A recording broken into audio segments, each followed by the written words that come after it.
জয়গুরু বন্ধুরা, আবারও একটা নতুন ভিডিওতে তোমাদের সবাইকে স্বাগত। আর এই যে দেখো, আমি এই শীতের গাছ লাগাবো বলে এই মাটিগুলো অনেকদিন আগেই রেডি করে রেখেছিলাম।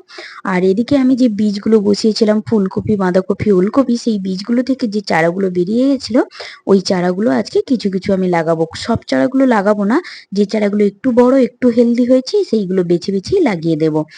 আর এই মাটিটা তো গোবর সার, ভার্মি কম্পোস্ট, একটু একটু শিংকুচি, হাড় গুঁড়ো, এই সব কিছু দিয়ে রেডি করা ছিল।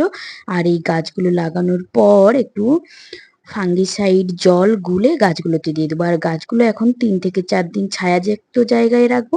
তাই আমি ছাদের এক সাইডে রেখে দিয়েছি, যেগুলোতে সূর্য ওঠার সময় একটু হালকা রোদ্রু পাবে, কিন্তু সারাদিন আর কোনো রোদ পাবে না, এটা ছায়ার মধ্যেই থাকবে।